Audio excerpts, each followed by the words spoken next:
Hi everybody, good morning, प्रणाम, नमस्कार। मैं जानकी बोरा यूके उत्तराखंड से।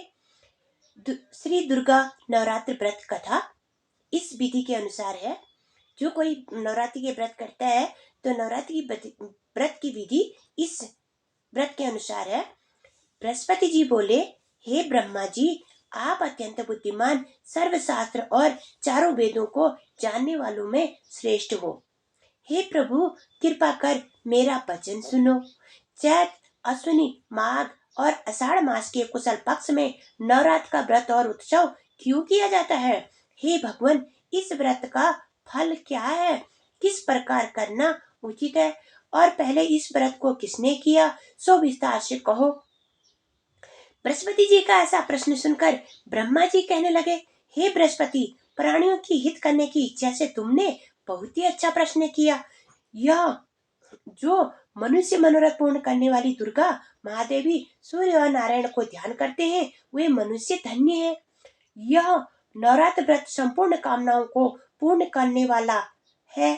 इसके करने से पुत्र चाहने वाले को पुत्र, धन चाहने वाले को धन, विद्या चाहने वाले को विद्या और सुख चाहने वाले को सुख मिल सकता है। इस व्रत को करने से रोगी मनुष्य का रोग दूर हो जाता है और कारागार में पड़ा हुआ मनुष्य बंधन से छूट जाता है और मनुष्य की तमाम विपत्तियां दूर हो जाती है और उसके घर में संपूर्ण संपत्तियां आकर उपस्थित हो जाती है। बंदियां और कागबंदियां इस व्रत के करने से पुत्र हो जाता है। समस्त पापों को दूर करने वाले इस व्रत के करने से ऐसा कौन सा मनोरथ है जो सिद्ध नहीं हो सकता? जो मनुष्य इस अलवय देह को पाकर नवरात्र का व्रत नहीं करता, वह माता पिता से हीन हो जाता है, अर्थात उसके माता पिता मर जाते हैं। वह अनेक दुखों को भोगता है, उसके शरीर में कुष्ठ हो जाता है और अंगहीन हो जाता है, उसकी संतानोपति नहीं होती। इस प्रकार वह मूर्ख अनेक दुखों को भोगता है। इस व्रत को न करने वाला निर्दयी मनुष्य धन और ध्यान से रहित होकर भूख और प्यास के मारे पृथ्वी में घूमता है और गूंगा हो जाता है।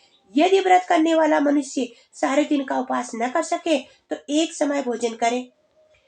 उस दिन बांधों से नवरात्र व्रत की विधि का स्मरण करे। हे बृहस्पति, जिसने पहले इस महाव्रत को किया उसका पवित्र इतिहास मैं तुम्हें सुनाता हूँ।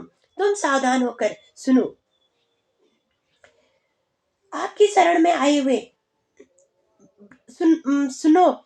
इस प्रकार ब्रह्मा जी के वचन सुनकर बृहस्पति जी बोले, हे ब्राह्मण, मनुष्य के कल्याण करने वाले इस व्रत के इतिहास को मेरे लिए कहा। मैं सावधान होकर सुन रहा हूँ। आपकी शरण में आए मुझ पर कृपा करो। ब्रह्मा जी बोले, पीठत नाम के मनोहर नगर में एक अनाथ नाम का ब्राह्मण रहता था। वह भगवती दुर्गा का भक्त था। उसके संपूर्ण सद्गुणों से युक्त मानो ब्रह्मा की सबसे पहली रचना हो। ऐसी यथार्थ नाम वाली कन्या, सुमति कन्या नाम की एक कन्या पैदा हुई।